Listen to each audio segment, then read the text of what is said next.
Am, Estamos en lo que va del mes de enero. Iniciamos esta serie basada en Génesis del capítulo 11 al 25, que explora o que recorre la así llamada narrativa sobre Abraham y Sara, todo lo que ocurre en torno y a través de esta pareja, Abraham y Sara. Y comenzamos en enero 7 con el capítulo 11, final del 11 y parte del 12, y así en cada domingo hasta hoy hemos estado viendo o siguiendo esta porción del Génesis. Hoy nos toca ver el capítulo 14, veremos gran parte del capítulo y, y bueno, quizá destaca este evento del rescate, hay un rescate, pero probablemente todo tiene que ver con esa vocación, ese llamado para Abraham y Sara de ser bendición para las familias o eventualmente las naciones de la tierra. Ah, y voy a acercarme al texto de esta manera. El domingo pasado, a manera también de introducción, recordamos brevemente este episodio histórico. El 29 de noviembre de 1947 veíamos que en la Asamblea General de las Naciones Unidas se debatió y más bien se discutió y posteriormente se votó una resolución, ¿verdad? Se tomó una resolución, una iniciativa, y veíamos que esa iniciativa, que así se llamó ah, bueno, esa resolución sobre la base del informe de la comisión ad hoc encargada de estudiar la cuestión de Palestina, y repito, esta es la traducción oficial de ese documento de la ONU. O sea, se publica en inglés, francés, español, entre otros idiomas. Y mencionábamos, la parte tercera indicaba que en ese se votó el que se crearan los estados independientes árabe y judío y el régimen internacional especial para la ciudad de Jerusalén. Veíamos cómo se delimitaban las fronteras de cada estado y también los límites o confines al interior de la ciudad de Jerusalén. Veíamos este mapa, este tentativamente era el mapa en cómo se iba a distribuir el territorio. Repito, esta resolución se votó en 1947 en la ONU. Y a partir de ello, o bueno, previo a ello, previo a esas negociaciones, a esas discusiones, a ese debate, a esa conversación entre las distintas partes, eh, el, uno de los protagonistas diplomáticos, digamos, de nombre David Horowitz, él participó como parte del equipo de la agencia judía, así se llamaba, que estaba en conversación con la parte de la Liga Árabe y otras naciones en este proceso de cabildeo, de acuerdos, de cómo arribar a esta solución que eventualmente después se votó en 1947, en noviembre, ¿verdad? Y en sus memorias de esta persona, su memoria se llama así, estado en el proceso de creación, ¿verdad? Más o menos puede decirse así, estado en formación, digamos, así se llaman las memorias de este diplomático, David Horowitz. Y él comparte en este libro que en septiembre de 1947, aproximadamente 2 meses antes de que la Asamblea General de la ONU votara esta resolución, 2 meses antes, tuvo un encuentro él con esta persona de nombre Abdul Rahman Hassan Pasha. Era entonces el líder y secretario general de la Liga Árabe, este grupo de naciones árabes que estaban también cabildeando, ¿va? Abogando por los intereses de la parte Palestina, árabe Palestina, digamos, y estaba su contraparte, la agencia judía, abogando por los intereses de, si me permiten decir así, la Palestina judía, que eventualmente confluyen en estos dos, en este acuerdo de los dos estados. Bueno, en esa conversación, ese encuentro que se dio en Inglaterra, comenta él, tiene esta conversación David con él, con esta persona de apellido Pasha, le plantea cuál era el plan, los tres grandes lineamientos del plan, y entonces espera la respuesta de esta persona y dice que esta persona en sus memorias le dice lo siguiente: el mundo árabe no está en el modo de hacer una concesión. Es muy probable, señor Horwitz, que su plan es racional y lógico, pero el destino de las naciones no se decide por una lógica racional. Las naciones nunca hacen concesiones, ellas pelean. Usted no obtendrá nada por medios pacíficos o concesiones. Usted puede quizá obtener algo, pero solo por la fuerza de sus brazos. Nosotros vamos a intentar derrotarlos. No estoy seguro de que tendremos éxito, pero lo intentaremos. Fuimos capaces de expulsar a los cruzados, esto en la Edad Media, digamos, pero por otra parte perdimos a España y Persia. Puede que perdamos Palestina, pero es demasiado tarde para hablar de soluciones pacíficas. Repito, esto ocurre 2 meses antes de esa votación. Justo cuando se da esa votación, vimos la semana pasada, a meses después, ya se retira la autoridad que controlaba el territorio y entonces el Estado de Israel, bueno, la agencia o la organización judía declara la creación del Estado de Israel, lo vimos la semana pasada, el 14 de mayo de 1948, y al día siguiente, el 15 de mayo, estos ejércitos de Libia, Siria, Irak, Jordania e Egipto invaden o asaltan lo que sería parte del eventualmente territorio del Estado israelita. Justo unas horas después, ¿verdad? Israel proclama que se constituye como nación y horas después le asaltan estos ejércitos, pasan unos días, unas semanas, y eventualmente se llega a una tregua, digamos, a una tregua, y sí, en el 49, así quedó redefinido el territorio. En un sentido, Israel incrementa un poco más la extensión de su territorio y quedan esas dos regiones, una controlada por Jordania y otra controlada por Egipto, ¿verdad? Que eventualmente serían lo que hoy conocemos como la Franja de Gaza y Cisjordania, ¿no? Cisjordania.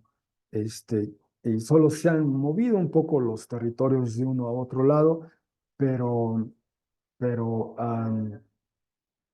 así, en esencia, más o menos ha permanecido así. Bueno, comento todo esto de cómo este naciente Estado de Israel tiene este conflicto, porque quizá de una manera ayudará a apreciar cómo esto que es una situación quizá un tanto añeja. Vamos a leer ahora el texto que nos ocupará el resto de esta sesión, Génesis 14. Y les ofrezco esta traducción. Debo decir que este texto, Génesis 14 en particular, tiene la peculiaridad de darnos nombres de personas y de lugares que muchos de ellos solo figuran aquí solamente en el texto bíblico. Génesis 14, no vuelven a figurar en ninguna otra parte del texto. Y algunos de estos términos, de hecho, solo ocurren una sola vez en todo el texto hebreo del Antiguo Testamento, ¿ah? Así que precisar su significado o definición es un tanto, hay que hacerlo con cautela porque solo tenemos la palabra, el registro de la palabra una sola vez en todo este cuerpo de literatura, ¿verdad? Y cómo entender ese término, el contexto ayuda un poco, pero hay que hacerlo con cierta cautela. Así que veremos muchos nombres, nombres de personas, de lugares, y repito, muchos de ellos solo figuran una o dos veces aquí, y es todo lo que podemos saber de ellos en todo el Antiguo Testamento, e incluso en la literatura del Antiguo Cercano Oriente. Bueno, habiendo dicho eso, comienzo a leer esta traducción. Y ocurrió en los días de Anrafel, rey de Sinar, Arioc, rey de Elazar, Laomer, rey de Elam, y Tidal, rey de Goyim. Hicieron guerra contra Vera, rey de Sedom o Sodoma, y contra Birsa, rey de Amora o Gomorra, Sinab, rey de Adma, y Semeber, rey de Seboyim y rey de Bela. Ella es Zoar, y Zoar la habíamos visto la semana pasada. Todos estos se unieron o se aliaron en el valle de Hasidim. Él es el mar de la Melac o el mar de la sal, lo que hoy llamamos como el mar muerto, ¿va? Pero así le llamaban antes el mar de la sal. 14:4. 12 años trabajaron arduamente o sirvieron como esclavos a Kedar Lomer. Y en el 13º año se rebelaron. Y en el 14º año vino Kedorlaomer y los reyes que con él se hallaban en una alianza y golpearon, dice así literalmente el texto en hebreo, o podemos refrasear, y abatieron, o derrotaron, o vencieron, ¿no? Abatieron a los Refaín en Astoret, eh, Carnayim, a los Susim en Ham, a los Emim en Sabe, Quillartayim, y a los Jori en la montaña de ellos. Seir hasta el Parán, que se halla sobre el desierto. 14:7. Y regresaron y vinieron hacia En para un juicio. Ella es Cades. Y nuevamente golpearon o abatieron a todo el territorio de los Amalequín y también a los Emori, el que se asienta o habita en Hatzón Tamar. 14:8. Y salió el rey de Sodoma, y el rey de Gomorra, y el rey de Adma, y el rey de Zeboyim, y el rey de Bela, ella es Zoar, y se formaron o se colocaron contra ellos para la guerra en el valle de Hasidim. Contra Kedar-Lomer, rey de Elam, y Tidal, rey de Goyim, y Anrafel, rey de Sinar, y Arjok, rey de Elazar. 4 reyes contra los 5. 14:10. Y en el valle de Hasidim, hoyos de pozos de betún o alquitrán tenía, y huyeron el rey de Sodoma y Gomorra, y cayeron ahí algunos. Y los que fueron dejados, digamos vivos quizá, hacia la montaña huyeron. Y tomaron todo bien o toda propiedad de Sodoma y Gomorra y todo el alimento de ellos, y fueron y tomaron a Lot y a todo bien o propiedad de él. Y hay una digresión aquí, dice hijo del hermano de Abraham. Y fueron, y él es quien se asienta o habita en Sodoma. 14:13. Y fue el fugitivo o el sobreviviente e informó a Abraham, el hebreo. Por cierto, él es quien mora en los terebintos de Mamre. Los Emorí, hermano de Escol y hermano de Aner, y ellos, aliados del pacto con Abraham, son. 14:14. Y escuchó a Abraham, que fue tomado cautivo el hermano de él. Y aunque el texto dice aquí, y vació, derramó, puede entenderse como, y convocó a los adiestrados o a los entrenados de él, a los nacidos en la casa de él, 318 en total quizá, y los persiguió hasta Adán, y dividió contra ellos en la noche, y él y los siervos o esclavos de él, y los golpeó, o mejor dicho, y los abatió, y los persiguió hasta Jobá, el cual se halla a la izquierda de Damesec o Damasco. E hizo volver o hizo regresar todo bien, y también a Lot, hermano de él, y todo bien o propiedad de él. Hizo regresar o volver, y también a las mujeres y al pueblo o la gente. Bueno, hasta aquí nuestra lectura. Como vieron, siguiendo casi una traducción literal, es un poquito compleja en el sentido de los nombres de lugares, de personas, y de cómo el autor de alguna manera introduce una suerte de paréntesis o digresiones para darnos alguna información sobre ciertas personas o sobre ciertos lugares. ¿Va? O sea, da algo al lector para que se ubique o para que recuerde o sepa cómo ir conectando y ganando este, este episodio.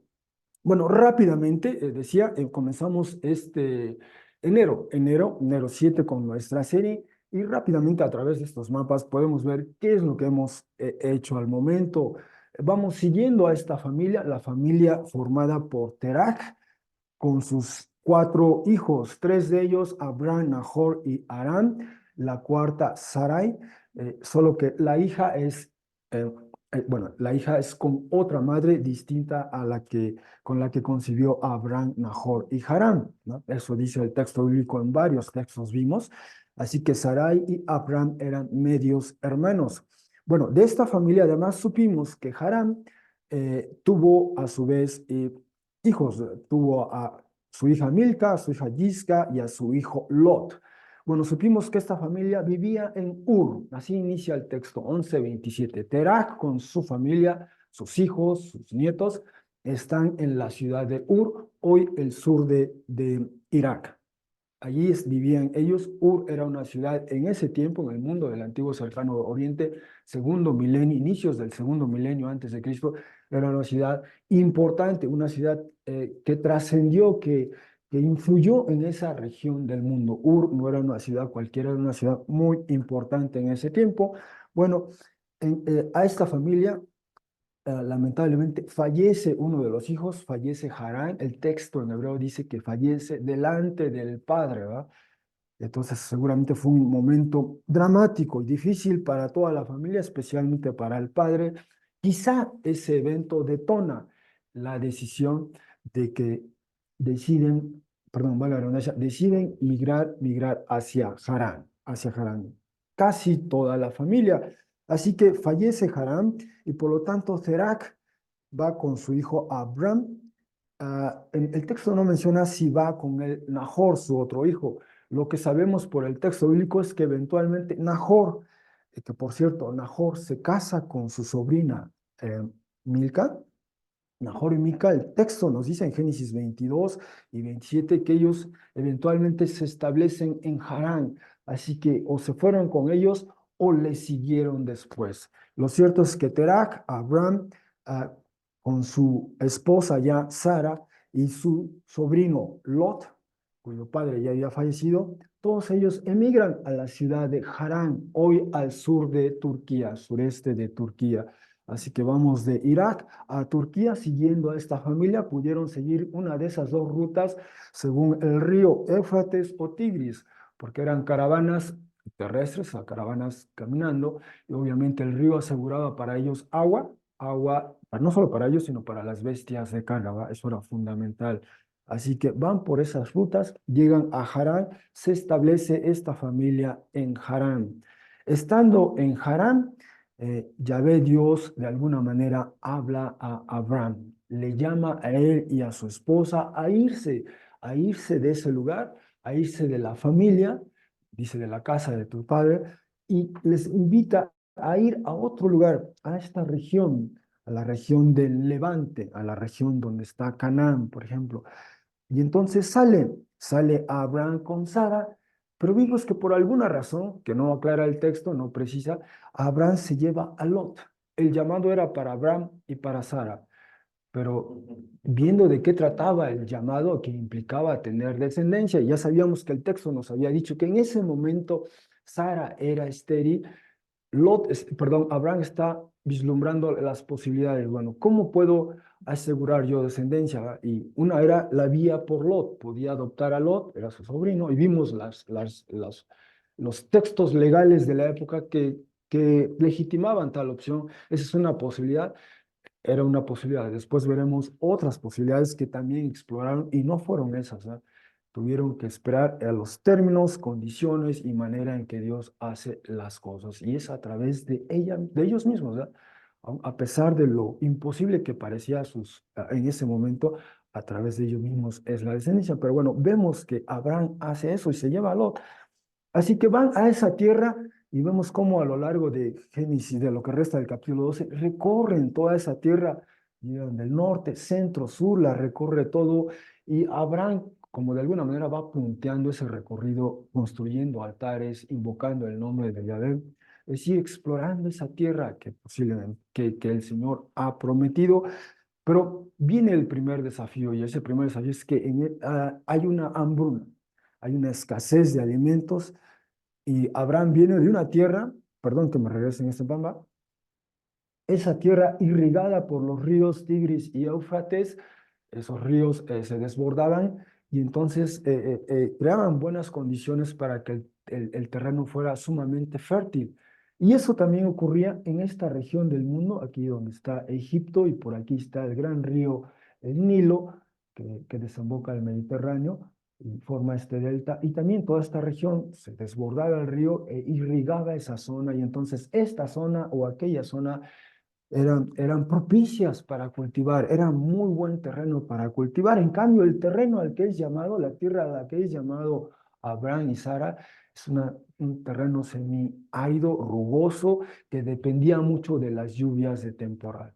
Si no hay lluvia de temporal, no hay manera de que haya buena cosecha y entonces viene la carestía, el hambre, a diferencia de esta zona o de aquella zona, bien irrigadas prácticamente todo el tiempo. Así que Abraham, hay una hambruna y que dice, pues me voy pronto lo más cercano, ¿no? Lo más cercano es voy a Egipto. Allí hay comida, allí hay comida. Así que regreso hasta mi mapa, andaba por ahí y se desplaza a esta zona de Egipto, ¿verdad? Probablemente él llegó a la zona de lo que hoy se llamaría Tel Daba, donde en ese tiempo, primera mitad del segundo milenio antes de Cristo, allí había una residencia del faraón, del rey de Egipto, ¿verdad? Eso por evidencia arqueológica, epigráfica, entre otras, ¿ah? Apuntan que había ahí una residencia y probablemente ahí es donde estuvo Abraham, pero esa decisión, vimos la semana pasada, tuvo sus implicaciones, bueno, hace 2 semanas, ¿verdad?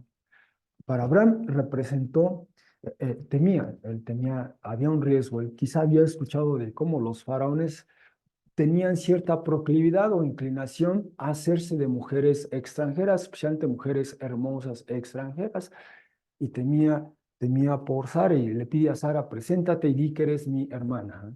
Que yo soy tu hermano. Y hay para hacer ese acuerdo, o por lo menos eso es lo que decide Abraham. Quizá no sé si con el consentimiento o no de Sara.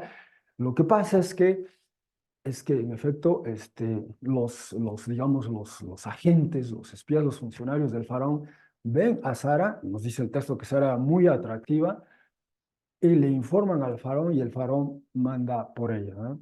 Y entonces, como que el texto no lo precisa así, pero parece que el faraón paga, da bienes, bastantes bienes a Abraham por Sara, y Sara es llevada al harén egipcio. Vimos evidencia arqueológica y, entre otras, de cómo esta era la tradición, la costumbre de los faraones hacerse de mujeres extranjeras que incorporaban a su harén, es decir, tenían su esposa principal, pero además tenían otras mujeres, y de eso hay evidencia arqueológica, y hay evidencia de que había mujeres extranjeras ahí, y ese muy probablemente fue el caso de Sara. Ella estaba en el harén, Abraham estaba en su tienda de campaña con toda esta riqueza que había recibido, pero veíamos esa situación, ¿no? Abraham aquí solo, sin su esposa y su esposa ya en el harén.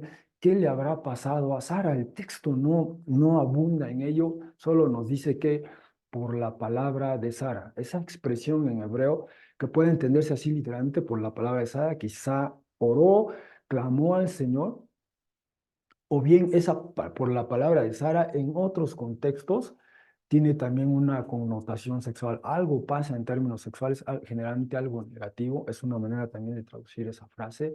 Y entonces el texto nos deja en suspenso, no precisa. Bien clamó Sara o algo pasó, ¿ah? Que es una posibilidad histórica también, pero lo cierto es que interviene el Señor para remediar esa situación y Abraham es reprendido por el faraón, ¿verdad? Tú me dijiste que era tu hermana, no me dijiste que era tu mujer, ¿verdad? Le reclama y lo echa y manda guardias que lo escolten a él bueno, a Sara, a su sobrino, a todos ellos, ¿no?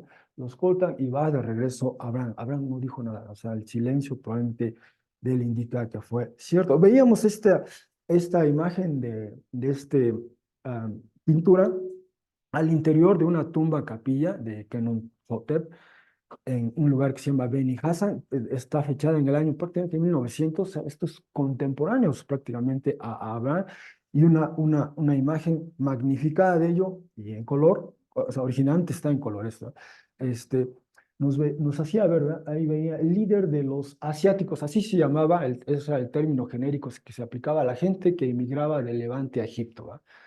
Les llamaban así, los asiáticos. En toda la literatura egipcia de aquel tiempo siempre se esa referencia a los asiáticos, y ahí viene el líder de él, seguido por otros hombres, mujeres, algunos niños con bestias de carga, y probablemente así se veía Abraham y Sara y la gente que venía con él, algunos asistentes y eventualmente esclavos. Ah, ah, bueno, esa es una posibilidad histórica, ¿eh? O por lo menos esa es la perspectiva egipcia de los asiáticos al emigrar hacia Egipto. Así los veían ellos. Y probablemente así vieron a Abraham. Y entonces, Abraham regresa y ya la semana pasada vimos que regresa a ese territorio nuevamente, llega, vuelve al lugar donde había construido un altar, invoca el nombre de Yahvé y tiene nuevamente se manifiesta el Señor ante Abraham y le dice, y le llama, ¿verdad? Que le va a dar esa tierra y ya precisa las fronteras de la tierra o los confines de ese espacio, por un lado, y también reitera, hace más precisa que su descendencia va a ser como dice el polvo del mar, ¿verdad? Si alguien puede calcular o contar el polvo del mar, entonces tu descendencia va a ser contada o calculada. Entonces, magnifica la promesa de la descendencia y precisa la promesa de la tierra. Eso vimos la semana pasada. Y en esa precisión, previamente, algo había pasado entre Abraham y Lot, ¿verdad? El lugar en donde estaban habitando, debido a que ya tenían más animales, los animales requieren alimento, ya no era posible que los dos convivieran, debido a la extensión y a la cantidad de sus ganados, digamos, y entonces se da esta disputa entre ellos, ¿ya? Y Abraham toma la iniciativa y le dice a Lot, no es bueno que disputamos, ¿verdad? Tú y yo somos hermanos hombres, ¿verdad? Somos familia, somos hermanos, así que le cede a Abraham a Lot, mira, ve, toda la tierra está delante de ti, tú escoge. Y obviamente Abraham está pensando en la tierra prometida. Y Lot ve, y nuevamente él se acuerda, yo vengo de un lugar donde abunda, donde la tierra está bien irrigada. Y entonces, ¿qué lugar ve él? Pues ve este lugar irrigado alrededor del río Jordán. Esa zona es la que él escoge. Puede ser aquí al norte del mar de Galilea, Sodoma y Gomorra, o aquí al sur. Hay todo ese debate todavía. ¿Dónde estaba exactamente Sodoma y Gomorra? Pero estaban irrigadas por el río Jordán. Y ese es el lugar al que se va Lot, ¿no? Solo que el texto nos dice que la gente que habitaba en esas zonas era mala, dice el texto, eran malos, eran malintencionados. Y no solo eso, dice, y es por primera vez que se introduce en el texto del Antiguo Testamento, en el texto en hebreo, el vocablo pecador. Eran pecadores, ¿no? Y entonces ese texto de malos nos recuerda, es el mismo término que se usa en Génesis 6:5 y en Génesis 8:12, que nos recuerda que el ser humano desde su edad temprana, juventud, se inclina a hacer el mal. Y el mal en Génesis 6 se expresa a través de la violencia o a través de la ruindad o corrupción, ¿verdad? Pero esa es la inclinación natural del ser humano. Ese es el mismo término que utiliza. Así que el texto nos precisa eso, ¿verdad? Pero Lot parece que eso no lo tomó en cuenta. Él lo que le interesaba era decir, no quiero experimentar otra hambruna, ¿verdad? Ya vi lo que es una hambruna y no, yo quiero que siempre haya comida y el río irriga esa zona de alguna manera y me asegura que ahí voy a tener, pues eso, comida, ¿verdad? Y ese fue probablemente el criterio de Lot en principio, así que se separan, se separa y nos quedamos allí en ese punto, ¿verdad? Lot toma hacia ese rumbo, ¿verdad? Y Abraham se queda por esta zona, Abraham, Sara y el resto de ellos. Bueno, habiéndonos ubicado, leímos ya el pasaje de Génesis 14 y con tantos nombres de personas y de lugares y de expresiones, a lo mejor no comprendimos del todo el hilo narrativo de ese pasaje. Quizá esta es una posible estructura, y lo presento así, una posible estructura, repito, es un texto un poquito complejo en términos del idioma en hebreo, del lenguaje en hebreo, pero esta es una posibilidad. Primero, los versículos de 1 al 3 nos presentan el escenario de la batalla. Nos dice que hay un grupo, hay dos bandos, van a luchar, van a pelear, ¿sí? Y después viene una suerte de paréntesis o digresión. El versículo 4 y 5 nos dicen por qué van a pelear, ¿eh? O sea, primero vemos que están alineando para la batalla dos grupos, pero nos dice antes de eso, ¿por qué van a pelear? Nos da las razones para la batalla. Hay una rebelión, ahorita veremos por qué. Y después una primera respuesta de una de las partes a esa rebelión. Y después el texto vuelve a ese primer escenario, ¿ah? Donde están las dos partes en conflicto alistándose en un lugar, en el Valle de Sina. Vuelve, retoma esa parte y ya nos dice cuál es el resultado de esa batalla. Algo pasa, ¿no? Esa batalla trasciende la noticia y llega hasta Abraham de alguna manera esa noticia y se entera de que algo incluso Una implicación de eso es que se vio afectado su sobrino Lot, y entonces Abraham responde a esa noticia con un asalto nocturno con los suyos, y Abraham recupera, perdón, ahí debe decir recupera, lo arrebatado a Lot y a los vecinos, a los amigos, a los de Lot también, ¿verdad? Entonces, a grandes rasgos, más o menos así discurre este texto. Repito, es una posible estructura. Quizá alguien venga con una alternativa, es otra posibilidad, pero yo discierno por lo menos esta, ¿no? Y es la que les presento a ustedes. Ahora bien, habiendo dicho eso, debo decir, sí, habiendo dicho eso, digo más o menos así la estructura, hay un escenario, hay una paréntesis, se retoma el escenario de la batalla, se da la batalla y luego a Abraham le llegan las noticias. ¿Cómo nos llegan las noticias de un conflicto en otras partes, sea aquí en México, en la región o el mundo? ¿Ah? Nos llega quizá un poquito más rápido, o bueno, no lo sé, no lo sé, pero porque ya veremos en qué circunstancias le llega. ¿Ah? A él le llega de primera mano, hay un testigo, alguien, un protagonista vivió eso y se lo dice a Abraham, y a nosotros nos llega ya mediada, filtrada la información, ¿va? A menos que uno acuda a la fuente donde se está generando esa información. Habiendo dicho eso, vamos entonces a explorar con más detalle este texto. ah, y primero vemos este escenario para la batalla. Versículos del 1 al 3 y del 4 al 9. Nos dice que en los días, ocurrió en los días de, y nos menciona a cuatro reyes aquí: Anrafel, Arioc, Kadar, Lomer y Tidal, reyes respectivamente de Sinar, Elazar, Elam y Goyim. Y nos dice que ellos hicieron guerra contra Vera, contra Birsa, contra Sinab y Semeber, ¿no? Ellos son reyes respectivamente de Sedom o Sodoma, Amora o Gomorra, Adma, Seboyim y Bela, que está por Zoar, ¿no? Nos dice que todos estos se unieron, se aliaron. Entonces, otro elemento, ¿va? Un grupo por acá, otro por acá, pero además están constituidos como alianzas, ¿ya? Estos reyes se alían, estos otros reyes se alían, y además el punto de encuentro de este conflicto, de esta batalla, va a ser el valle de Sidim, el valle de Sidim. Y nos dice, es frecuente en este pasaje en particular estos comentarios, ella es Zoar, ¿verdad? O él es el mar de la sal, ¿verdad? Nos da esa información adicional para ubicarnos, ¿no? El autor. Y nuevamente en 4.8, otra vez reitera, ¿verdad? Salió el rey de Sodoma, Amorra, Admat, Sebollín, Bela, y de nueva cuenta, esto es Zoar. Es la tercera vez que ya el texto nos ha dicho que este es Zoar. Y luego dice, se formaron contra ellos para la guerra en el valle de Hasidí, contra Kedorlaomer, Tidal, Rafael y Arjok, ¿eh? Es decir, a la manera inversa. Aquí nos empieza a hablar de estos cuatro reyes, y el que destaca es Kedorlaomer, como éramos viendo. Pero al final habla a la inversa, los menciona estos cuatro, y ahora menciona aquí estos cinco, allá menciona estos cinco, ¿no? Y nos precisa otra vez el texto, ¿va? Cuatro reyes contra los cinco, allí en este valle de Hasidim, ¿no? Allí están, va a haber una batalla, una pelea, ¿ok? Bueno, no sabemos por qué todavía, no sabemos por qué, pero lo que hay que decir es que este es el mundo del antiguo cercano oriente, y si hay una región que destaca, esta es la región de Elam. ¿Ah? Entonces, hay uno de los reyes que viene desde esta zona, hay otros reyes que son de esta zona. Entonces, lo que estamos viendo en esencia es que un grupo de reyes procede de esta parte y va a asaltar o viene a atacar a un grupo de reyes predominantemente de esta parte, o naciones de este lado. Los líderes de pueblos de este lado atacan a pueblos de esta parte, ¿no? De la Mesopotamia hacia el Levante, por ponerlo así en esos términos.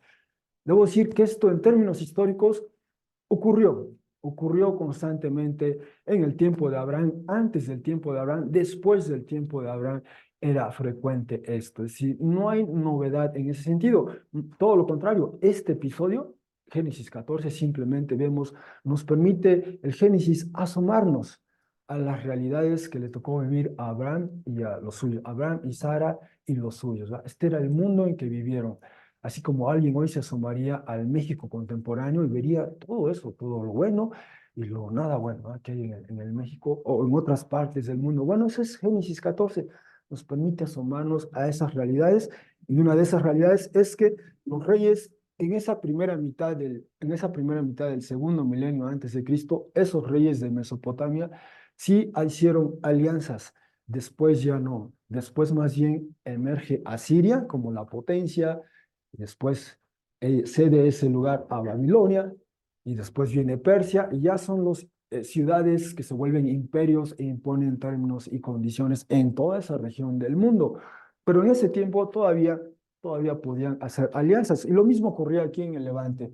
Todos los grupos que vivían, todas las naciones, digamos, los clanes que vivían en esa parte, igual pequeños, hacían sus respectivas alianzas y luchaban contra los que les atacaban de otras partes de esa región. Perdón. Ah, Así que hay evidencia, lamentablemente no la puse aquí, pero pude haber colocado dos, tres referencias que nos informan de algún rey que viene de una zona de Mesopotamia y viene, ataca algún lugar del Levante. Repito, esto ocurre antes del tiempo de Abraham, durante el tiempo de Abraham, después del tiempo de Abraham. Esto era muy común, era ordinario, ¿no? Esa manera de proceder. Y en este mapa nos muestra más o menos de dónde venían estos reyes. Repito, algunos vienen de la zona de Elam, otros de Shinar, y por ahí se desplazan hacia esta parte del Levante, ¿va? Entonces vienen de la Mesopotamia. La Mesopotamia se llama así porque está Mesopotamos en medio de los ríos, es esta región, proceden hacia el Levante, hacia esta, la llamamos la costa del Mediterráneo. Ese es el telón de fondo de esta historia. Un grupo de reyes ataca a otros reyes. Eso era común en tiempos de Abraham e incluso antes de tiempos de Abraham. Ahora veremos por qué. ¿Por qué va a haber esta batalla? Las razones. Nos dice que 12 años trabajaron arduamente o más bien sirvieron como esclavos a Kedorlaomer. Esas, esos pueblos, los pueblos del Levante, estaban sometidos, tenían quizá que pagar tributo, o como diríamos hoy en México, los reyes de Mesopotamia le cobraban piso a los reyes del Levante. Para ponerlo en un lenguaje actual, contemporáneo y entender qué estaba ocurriendo, en esencia era eso. En esencia era eso. O sea, no es novedad, no, no es novedad, pero este era eso, ¿verdad? Los reyes cobraban piso, como dicen, a los del Levante. Ya no pudieron aguantar y hemos visto estas situaciones, ¿verdad? Incluso aquí en México recientemente ya no aguantan algunas comunidades y se alzan en armas, como puedan, como sean, ¿verdad? Con piedras, con palos, se levantan contra los grupos criminales. Bueno, vámonos a ese primera mitad del segundo milenio y ya no pudieron ellos, ya no aguantaron ellos, así que en el 13º año se rebelan y entonces el rey Kedorlaomer no puede pasar por alto esa rebelión, ese desafío digamos, a su autoridad, por ponerlo eso, a la hegemonía que ejercía. Así que con los reyes con los que hace alianza deciden responder, ¿verdad? ¿Y qué es lo que hacen? Pues golpean o abaten. Y aquí nos introduce a una serie de pueblos, ¿verdad? Otros pueblos, otros Refaín, Susín, Emín, Jori, entre otros, ¿verdad? Es decir, parece que era más que estos reyes de Levante, simplemente era un grupo representativo de una serie de clanes o de otros grupos en esa zona, ¿verdad? Que tenían que pagar tributo, ¿verdad? Que tenían que pagar piso, como se diría hoy día, pero ya no aguantaron, así que pues hubo esta rebelión, pero viene Kedorlaomer y aplasta esta rebelión, ¿no? Los abaten. Presumiblemente esos grupos, ese es todavía algo debatible en términos de estudios arqueológicos, o históricos del antiguo cercano Oriente y bíblicos. Precisar la naturaleza, el origen de estos grupos es todavía algo debatible, pero es en esta zona del Levante, ¿ah? Ahí donde anduvo Abraham recorriendo todo ese territorio, ahí podemos ubicar algunos grupos como los amoritas, este, perdón, no alcanzo a ver aquí bien, los refaitas, como dice aquí, los refaín en esta traducción, los emir, entre otras, ahí se pueden ubicar a lo largo de esa zona varios de estos grupos. Así que viene esta alianza de los reyes y los ejércitos, digamos, y atacan a estas zonas que se han rebelado, se han sublevado, ¿verdad? Ya no aguantan más esta opresión, hay que pagar tributo, ¿verdad? Hay que pagar piso, ya no se puede más, se rebelan, pero lamentablemente vienen estos y los vencen, los vencen. En esencia, eso es lo que de eso trata. Y repito, de esto hay evidencia abundante en la literatura del antiguo cercano, como grupos de Mesopotamia iban al Levante, imponían términos y condiciones, extraían recursos, ¿no? Los sometían, tenían que pagar un tributo anual y si no lo pagaban, entonces había represalias de alguna o de otra manera. Ahí esta era la práctica común en el antiguo cercano Oriente y eventualmente cuando el pueblo de Israel se constituye como monarquía y se fragmenta, también lamentablemente sucumben, o sea, tienen que pagar tributo. Ya en su tiempo fue Asiria y después Babilonia y eventualmente son del todo conquistados. Ah, Así que continuando con el texto, regresaron esta alianza de reyes, los que vencieron, ¿verdad? Y fueron hacia En. Hay otro lugar que se llama En. Para el texto puede entenderse para un juicio, otros traducen como En Mishpa, el lugar, pero Mishpa, generalmente en todo el texto del Antiguo Testamento, el vocablo Mishpa generalmente se traduce como juicio, justicia, y aquí sería el único lugar que se entendería como un topónimo, es decir, nombre de un lugar, ¿verdad? Pero en todas las otras em, ocasiones en que aparece ese texto se traduce como Mishpai. Probablemente aquí a lo mejor es esa la intención, ¿verdad? Vienen a ese lugar, emiten un juicio, un veredicto, y entonces, ¿qué es lo que procede? Pues a golpear, o mejor dicho, a abatir a todo el territorio de los Amalequí y también de los Emori, ¿no? De los Emoris, pues se toma la decisión y también vamos contra estos grupos, ¿verdad? Y vamos a batirlos y vencerlos.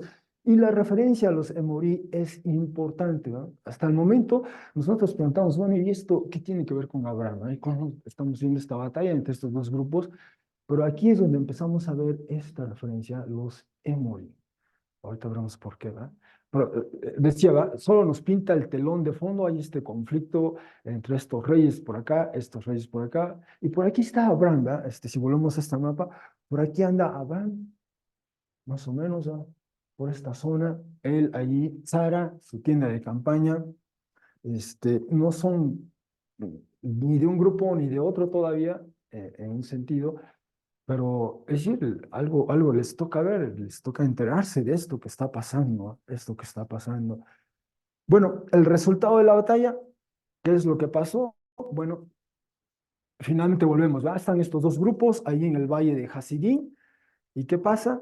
Pues nos dice, por cierto, el autor, ¿verdad? El valle de Hasidín, hoyos de pozos de alquitrán o pozos de betún tenía.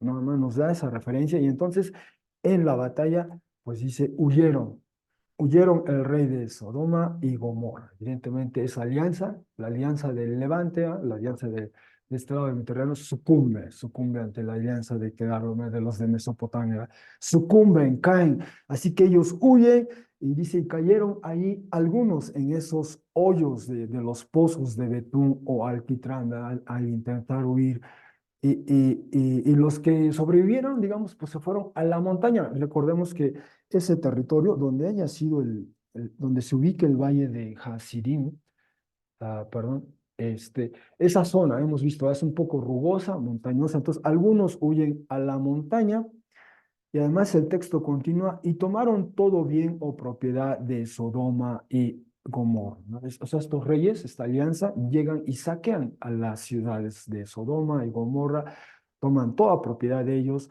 y todo alimento de ellos, o sea, un saqueo total. Y se fueron. Y luego, además, nos dice el texto, también se llama, tomaron a Lot y a todo bien o propiedad de él. Y otra vez un paréntesis, una dirección, Lot es hijo del hermano de Abraham, ¿no? Precisa el texto. Y fue, y él es, y además otro paréntesis por acá, perdón que no se alcanza a ver, pero dice aquí, y él es quien habita en Sodoma, ¿no? Aquí concluye, y él es quien habita en Sodoma. Perdón que no se aprecie esta última parte. Pero ese es el resultado de esta batalla, ¿verdad? En el valle de Hasidim, este grupo de reyes de Mesopotamia, estos reyes del Levante, vencen los de Mesopotamia y además saquean a las ciudades de Sodoma y Gomorra, se llevan todo, se llevan todo y aunque aquí no lo dice el texto, ¿verdad? Se lleva todo bien o propiedad, aquí presume que también se llevan a las personas, ¿no? Más adelante en el texto vamos a ver que habla del pueblo, habla de mujeres, entre otras, pero se llevan, probablemente se llevan todo, o sea, es lo que nos indica el texto. Y además se llevan a Lot. Lot, que nos dice también habitaba en Sodoma. En principio, Lot iba a habitar por las cercanías de ese lugar. Eventualmente, quizás se acercó y se instaló propiamente en Sodoma, como veremos también en capítulo 18. Así que Lot es una víctima de este asalto, ¿eh? De este asalto de los reyes de Mesopotamia a los reyes del Levante. Ese es el resultado de esta batalla y aquí empezamos a ver, bueno, ¿qué tiene que ver esto con Abraham? Primero vimos que habla de los Emorí y después algo le pasa a Lot, el hijo del hermano de Abraham, ¿no? Y nuevamente volvemos a estos reyes vienen de aquella parte del mundo y vienen y asaltan esta parte de este territorio, lo que hoy llamaríamos propiamente el Medio Oriente. Y recordemos que Lot, él decide irse a la zona de Sodoma y Gomorra, que decía presumiblemente era en la parte norte aquí del Mar Muerto, quizá en la parte sur. Hay todavía ese debate arqueológico de dónde exactamente, pero la característica de esa zona es su irrigación, la irrigación del río Jordán a lo largo ese valle, pues esa hendidura que se hace. Y allí es donde de alguna manera estaba, si Sodoma y Gomorra estaban al norte o al sur, bueno, estos reyes vienen, saquean las ciudades y como allí estaba Lot, también se lo llevan a él con todas sus propiedades, ¿no? Eso es lo que nos está diciendo el texto. Hasta ahí. Y avanzando nos dice 13, que vino un fugitivo o un sobreviviente de los eventos de esto e informó a Abraham. Y es la primera vez que en el texto bíblico, en el texto del Antiguo Testamento, se introduce el gentilicio Ivri en hebreo, ¿eh? Hebreo. Abraham el hebreo, ¿no? En otro pasaje a Abraham se le conocía como el arameo. El arameo venía de Aram, la zona de Harran, esa zona era de donde habitaban los arameos. Pero ahora a Abraham ya se le empieza a llamar el hebreo. Por primera vez aparece el término en 14:13 y eventualmente en el resto de la escritura recurre este gentilicio para referirse a los israelitas, entre otros, ¿no? Eventualmente. Hebreo, Abraham el hebreo. Así que le llegan las noticias a Abraham por medio de esta persona, ¿verdad? No fueron la radio, ni la televisión, ni las redes sociales, fue un protagonista mismo, ¿verdad? Un protagonista mismo, y él le cuenta de primera mano qué es lo que pasó, le pone al tanto de ello, y desde luego le dice qué le pasó al otro, realmente. Ahora, viene otro paréntesis u otra digresión, ¿no? Para esto nos dice que, por cierto, Abraham es el que se asienta o mora en los terebintos de Mamre, ¿verdad? Y eso lo hemos leído ya desde Génesis 12, lo leímos otra vez en Génesis 13. Es el lugar al que Abraham llegó cuando sale de Harán, va a la zona de Canaán, allí por ahí se instala, ¿verdad? Y estos árboles, estos terebintos, algunos traducen como robles, eh, eh, bueno, ese es ahí donde Abraham también había construido un altar. Entonces, ese fue el lugar de residencia donde se establece Abraham. Nos precisa eso, nos reitera eso. Y aquí es donde viene este grupo, ¿ah? Los Emorí, del que leímos en 14:7, una de las víctimas, uno de los grupos que fueron víctimas de este asalto de los reyes de Mesopotamia, ocurre nuevamente entre los Emorí, ¿ah? Y nos dicen ellos, nos dice el texto, hermano de Escol, hermano de Aner. Este grupo, ¿ah? Que surge de estas ascendientes, este Emorí, dice, ellos, aunque usa el término en hebreo Baal, el plural, señores o amos, puede entenderse como aliados de alguna manera, ellos entran en una suerte de alianza con Abraham. Es lo que nos dice el texto aquí. Antes de ello no nos había informado, no había precisado el texto en qué condiciones se da esa alianza, ese acuerdo, ese trato entre ellos. Pero bueno, de alguna manera Abraham andando, recorriendo esa zona, de algún modo entra en un acuerdo con ellos, en una alianza con ellos. Y presumiblemente esa alianza quizá implicaba, entre otras, que si algo les pasaba, la parte o los aliados entrarían a ayudar, ¿no? A asistir, a apoyar, ¿ah? Y entonces tenemos este paréntesis, esta digresión que nos da esa información. ¿Dónde estaba establecido Abraham? ¿Quiénes eran los Emorí? ¿O de dónde procedían? ¿De dónde, quiénes eran los ascendientes? Y además, ese grupo de personas, ese grupo étnico, si se quiere, había hecho una alianza con Abraham. Ahora, es interesante que un grupo como los Emory haga una alianza con una, digamos, familia, si se quiere, ¿verdad? Abraham y Sara y su descendencia. Algo vieron en Abraham, ¿no? Algo vieron en Abraham, quizá este, el tamaño de sus posesiones, de sus bienes, la presencia del Señor, el que Abraham andaba por todo ese territorio y de alguna manera el Señor le cuidaba y protegía cuando Abraham andaba en la zona, digamos, de la tierra prometida, ¿verdad? Sale Abraham de allá, pasan cosas adversas, ¿no? Pero mientras está en esa zona, posiblemente sus vecinos discernieron eso. De hecho, eso es lo que veremos más adelante, ¿verdad? Después les dicen, el Señor, vemos que el Señor está contigo, ¿no? De de alguna manera, ¿no? Y pudiera ser esas las razones, entre otras, ¿verdad? Repito, aquí solo estoy especulando, de por qué un pueblo, una nación, un grupo como los Emorí, no sé cuántos serían ellos, entran en alianza con una familia, en este caso Abraham y Sara y su grupo, ¿verdad? Su clan, si me permiten decirlo así.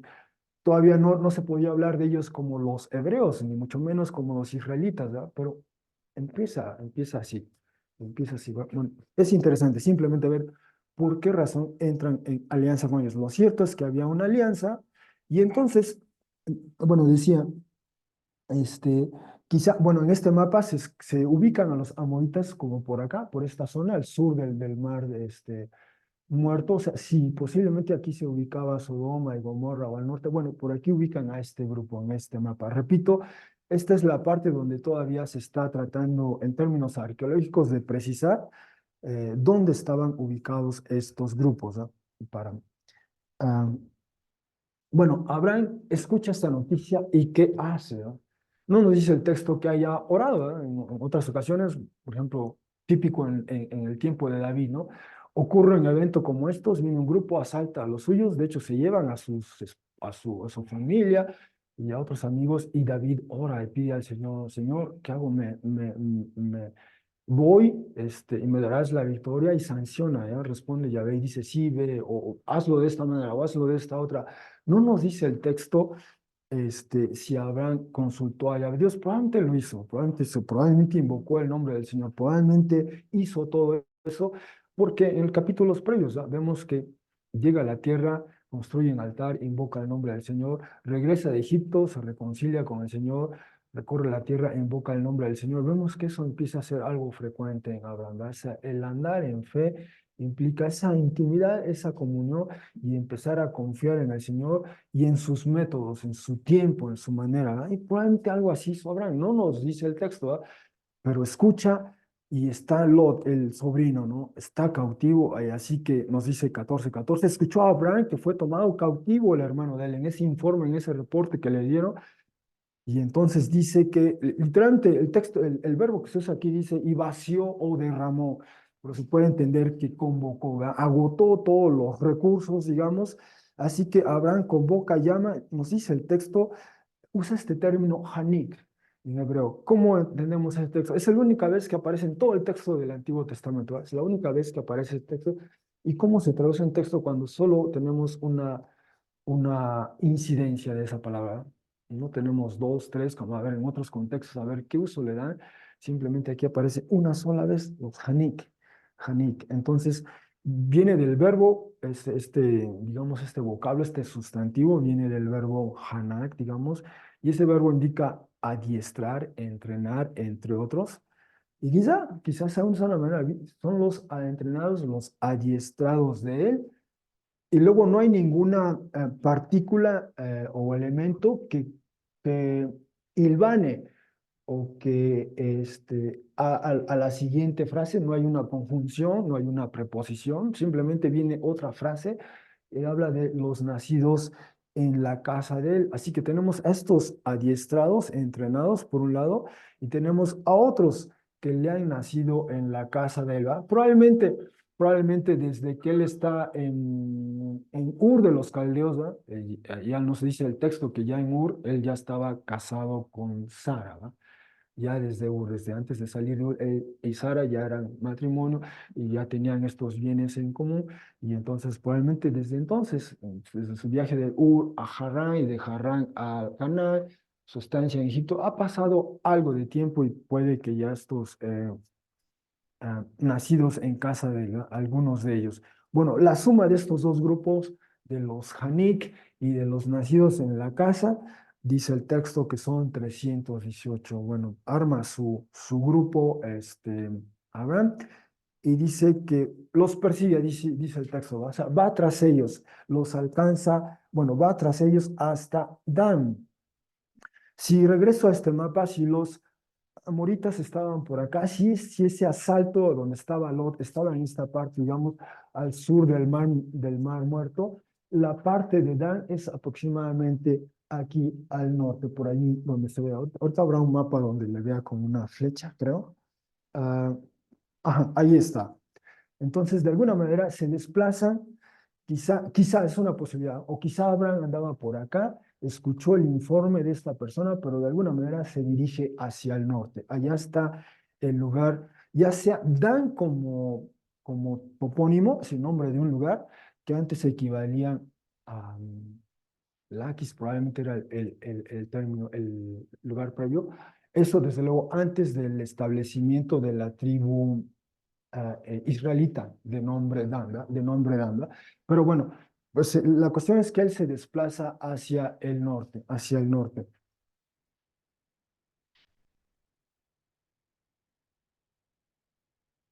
Si regreso al texto, mm, ajá, se desplaza hacia el norte, va hasta el norte, y luego nos dice 14:15 que dividió, dice así el texto, dividió a ellos, probablemente sea el término, a estos 318, y esta es su estrategia, va a ser un asalto nocturno a al campamento, al lugar donde están estos reyes que han establecido su campamento, ya de regreso, después de haber vencido a la alianza de los otros reyes, después de haber despojado, saqueado las ciudades de Sodoma y Gomorra, están en su campamento y también hay evidencia arqueológica, epigráfica de diversa índole de que en esos grupos, esas batallas entre un grupo y otro, había asaltos nocturnos, ¿no? El que lo haga Abraham de noche, igual no es novedad, es parte de la estrategia, bien documentada en el antiguo cercano oriente, como hoy día también, ¿no? Hoy día es preferible en la oscuridad ese tipo de asaltos, ¿no? En la oscuridad es cuando han empezado en el siglo XX, en el siglo XXI, que va del siglo XXI, ¿no? Cuando comienzan, por ejemplo, el asalto a Afganistán o a Irak, por mencionar algunos parecidos, siempre en la noche, ¿no? Y ahora es vía aérea, ahora es vía aérea, ¿no? Siempre se comienza así, pero es generalmente en la noche cuando comienzan estos eventos, ¿no? Y bueno, igual hay evidencia de que esto ocurría, esta era parte de la estrategia, así que hay este asalto nocturno, el grupo de los 318 y ahora nos precisa aquí, él y los siervos de él o los esclavos de él. Bueno, estos 318 de alguna manera se organizan y entonces llevan a cabo este asalto nocturno y los abaten, ¿no? Por ejemplo, los toman por sorpresa. Hay varios relatos bíblicos donde hay este tipo de asaltos por sorpresa a campamentos, y nos dice el texto que los persiguió hasta Joba, dice la cual se halla a la izquierda de Damesec. Damesec es el término que nosotros traducimos como Damasco en español, Damesec en hebreo, hasta allá van. Entonces, si por allí está Dan, un poquito más hacia el noreste está ese rumbo, ese sector de hacia Damasco, como se aprecia en este otro mapa que aquí lo tengo, ¿no? Por ahí se ve ya Damasco, ¿no? Entonces, si por aquí está Dan más o menos, entonces se desplazan hacia acá, hasta por acá llegan, ¿no? Repelen, digamos, bueno, o se da ese asalto a esta alianza de esos otros reyes. Es lo que nos está contando, que es lo que hace Abraham. No abunda mucho en cómo fue la batalla, cuánto duró, hubo algunas bajas, como se usa en el lenguaje hoy militar, ¿no? Hubo algunas bajas. No nos da eso, simplemente que fue exitoso este asalto y continúa el texto en 14, e hizo regresar, por cierto, si uno contrasta 14:12 con 14:16, es casi lo mismo, pero en otro sentido. En 14:12 dice, y tomó Kedorlaomer y toda la alianza de ellos, tomaron propiedad, tomaron al hermano de Lot, tomaron todo, ¿verdad? Y aquí es justamente lo opuesto, ¿ah? A 14:12, 14:16 dice, e hizo regresar. El verbo está conjugado en modo jifil, que es el que toma la iniciativa. Él hace regresar, hace volver todo bien o propiedad, también a Lot, y ahora nos dice el hermano de él, y todo bien o propiedad de él, hizo regresar o volver, y también a las mujeres y al pueblo, ¿verdad? Aquí elabora un poco más.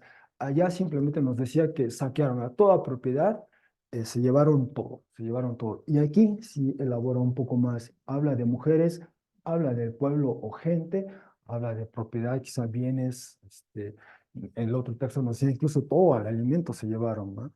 Entonces, Agrán lo que hace es recupera eso en el campamento, este botín, ¿ah? Y lo regresa, lo lleva de vuelta, digamos. Y hasta aquí es nuestra lectura. Dios mediante el próximo domingo veremos, ¿ah? Este encuentro entre Abraham y aquellos reyes derrotados, ¿ah? Y cómo Abraham regresa. O sea, Abraham no tiene la intención de quedarse con el botín para nada. Él está satisfecho con haber liberado a su sobrino y además simplemente lo único que ofrece es una ofrenda. Pero eso lo veremos con detalle la próxima semana. Hasta aquí es nuestra lectura de el éxito que tuvo Abraham, ¿no? Y en un sentido, aunque no lo dice explícitamente el texto, como lectores empezamos a ver o discernir cómo ese llamado o esa vocación de Abraham comienza a cobrar forma, comienza a concretarse, ¿no?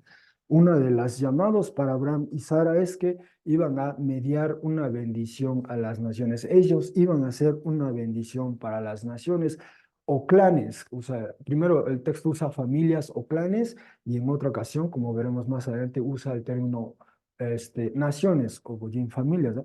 Pero aquí Abraham es bendición para algunas familias, para algunos clanes, ¿no? Para estos grupos que fueron atacados, despojados, Abraham libera varios de estos grupos de familias, de clanes o de naciones y les regresa sus bienes, les regresa a las personas e incluso tiene la oportunidad de rescatar algo, ¿verdad? Y de una manera implícita, sutil, el texto nos empieza a decir cómo Abraham comienza a ejercer ese llamado suyo a hacer bendición a otras naciones. Y en este caso lo es así de una manera particular, ¿verdad?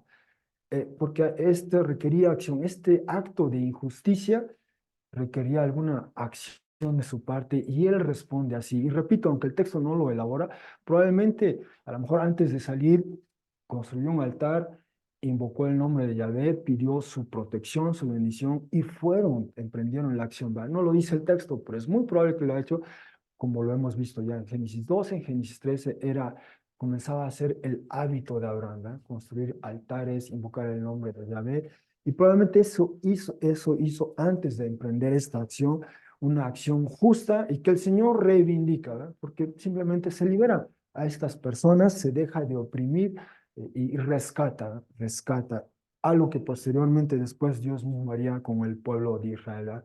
Interviene para liberarlo, rescatarlo de la opresión de los egipcios, entre otros, ¿no? Anticipa este tema el texto. Bueno, eso es lo que hemos visto hoy. Así que en conclusión, decía yo, Génesis 14 nos presenta un texto de la realidad que imperaba en el antiguo cercano oriente a inicios del segundo milenio antes de Cristo. ¿En qué consistía esta realidad? Pues que reyes y pueblos oriundos de Mesopotamia invadían a pueblos del Levante, ¿no? Y esta era una constante, antes de Abraham, durante Abraham, después de Abraham, esa fue la constante, ¿ah? Y de hecho esa es la constante en la historia universal, ¿ah? ¿Ah? ¿Por qué crece Roma? Pues justamente por eso, ¿va? Va imponiendo condiciones a grupos alrededor, o como diría uno de sus críticos de Roma, ¿ah? Cobran, bueno, no dijo cobran piso por eso, ¿va? Van y eso, y dice, a eso le llaman imperio, así fue la crítica aguda de esa persona. Pero es eso, ¿va? Ese fenómeno nos permite asomarnos, pues, ese pasaje, ¿va? Por otra parte, era común las alianzas En Mesopotamia eso fue factible, posible en esa primera mitad del segundo milenio. Después ya no, empezaron a crecer los grupos mismos, los asirios crecieron y se volvieron una potencia. Después fue el turno de los babilonios y posteriormente de los persas más allá del sur, ¿no? Pero mientras no eran tan grandes, entre ellos hacían alianzas. En el caso del Levante, sí, igual está muy documentado las alianzas entre varios grupos. Así que eso era común, ese es un marco de referencia. Esa es la realidad del mundo que le tocó vivir a Abraham, a Sara, a Lot, a su generación. Así fue. Lot sucumbe al asalto de la alianza de los reyes mesopotámicos, si es una víctima de ese asalto. Abraham se entera, ¿va? Se entera de este informe, le llega este informe de primera mano, se entera de qué es lo que pasó y salió afectado su sobrino. Repito, el texto no lo dice, pero es muy probable, si este era ya el hábito que estaba cultivando Abraham de construir altares, invocar el nombre del Señor, quizá lo consultó, creo, así como después vemos en Génesis 18, hay este diálogo entre Abraham y Yahvé Dios, por lo que estaba a hacer Yahvé Dios, y es muy probable que haya hecho así algo Abraham, y entonces encomienda al Señor este plan, convoca a los suyos y hace algo ante esta injusticia. Así que responde a la noticia del asalto de Lot junto con su gente, rescata y recupera a Lot y sus bienes, al igual que a las mujeres y al resto del pueblo de las otras naciones o familias o clanes hasta ese momento. Así que se trata de un gesto que apunta a la bendición de Abraham, a la bendición que Abraham comienza a mediar a las naciones en respuesta a su llamado o vocación, ¿no? Ese es, junto con Sara, ser una bendición para las clanes, las familias, las bendiciones. Y en este caso fue la manera particular de hacerlo. Habiendo dicho eso, quizá algunas implicaciones del pasaje que hemos visto hoy, repito, abundan los nombres de personas, de lugares, de grupos. Bueno, ¿cómo ilumina Génesis 14 los varios conflictos contemporáneos, locales, aquí en nuestra ciudad o en nuestra nación, en nuestra región del mundo o incluso a nivel mundial, ¿no? Entonces, como ahora se siguen dando estos episodios y de ello nos enteramos hoy día, ¿cómo nos va a ayudar Génesis 14 a abordarlos, a leerlos, a entenderlos, a asimilarlos, a digerirlos? ¿Cuál es nuestra reacción ante ellos? Oramos al menos por ellos, ¿verdad? Quizás lo menos que podemos hacer, ¿verdad? Pero Abraham fue más allá que eso, ¿verdad? Hizo algo en particular. eh, em, y una tercera posibilidad es cómo vinculamos el llamado del Señor Jesús para nosotros ante los desafíos del orden global que enfrentamos, ¿no? Todo esto que pasa a nuestro alrededor, el Señor nos llama a ser sus discípulos, a tomar nuestra cruz y seguirle, a ir y a ser discípulos a todas las naciones. Bueno, todo esto, cómo se vincula, cómo se relaciona con lo que está pasando a nuestro alrededor, ¿no?